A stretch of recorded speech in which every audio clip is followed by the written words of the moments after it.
तो ये समता, स्वतंत्रता, बंधुत्व और न्याय का तकाजा है कि यूजीसी में ये ऐसा कानून आया है। ये कानून बहुत कड़ा कानून नहीं है, बहुत हल्का सा कानून है, लेकिन वो लोग जो सदियों से समता, स्वतंत्रता, बंधुत्व और न्याय के विरोधी रहे हैं और ऊंच नीच की खाई खोदते रहे हैं समाज में, वही इसका विरोध कर रहे हैं। और उनके षड्यंत्र को हमको समझना है। जब वोट लेने की बारी आती है तो ये जो पिछड़ा वर्ग है 52%, जो मंडल वाले हैं, इनको हिंदू कह करके इनसे वोट ले लिया जाता है। आज जब अधिकार देने की बात आई है, यही लोग सबसे आगे खड़े हुए हैं विरोध करने के लिए, सबड़ बने हुए हैं। उनको ये बात समझना चाहिए कि जब संविधान पूरी तरह से लागू होगा तो इस देश के मूल निवासी इसके मालिक बनेंगे, तब तुम कहाँ रहोगे। 26 जनवरी 1950 को संविधान लागू हुआ है और संविधान लागू होते समय अनुच्छेद 13 कहता है कि आज की तारीख से वो सारे कानून जो धर्मशास्त्रों के हैं, स्मृतियों के हैं, जो संविधान के विरुद्ध हैं, उनको आज से शून्य माना जाएगा, उनको लागू नहीं किया जाएगा। और हमारा ये भारत का संविधान समता, स्वतंत्रता, बंधुत्व और न्याय की बात करता है।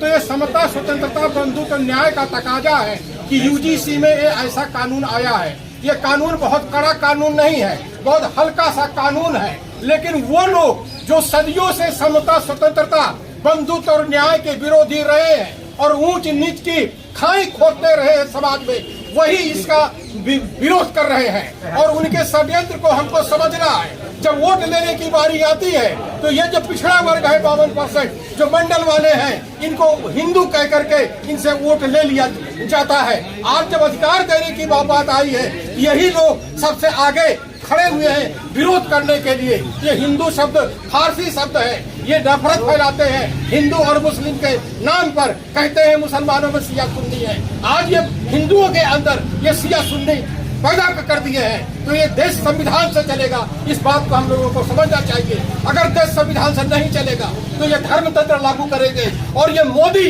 यह प्रधानमंत्री हमारा नई संसद में डंडा रखवा दिया है, उसको कहता धर्म का डंडा है। साथियों, खतरा इस बात का है, आज भारत के लोकतंत्र को खतरा फांसी तंत्र से है, नाजी तंत्र से है, धर्म तंत्र से है, कुलीन तंत्र से है। तो इस खतरे को देखते हुए हम सारे भारत के मूल निवासियों को एकजुट होना है। हम कोई हिंदू नहीं है, ये फारसी शब्द है, ये सनातनी कहते हैं, सही बात है, बुद्ध का किया हुआ शब्द है। तो हम भारत के मूल निवासी हैं। ये से कानून हम भारत के मूल निवासियों के लिए आया है। ये दुनिया का कानून है, यूनियनों का कानून है, जो जिस देश का रहने वाला है उस देश की धनधरती पर उसका प्रथम अधिकार है। तो इस SC, ST, OBC इस देश के मूल निवासी है, उनका प्रथम अधिकार है। ये जो आज सिया बने हुए हैं, अपने को सिया कह रहे, सवर्ण बने हुए हैं, उनको ये बात समझना चाहिए कि जब संविधान पूरी तरह से लागू होगा तो इस देश के मूल निवासी इसके मालिक बनेंगे, तब तुम कहाँ रहोगे।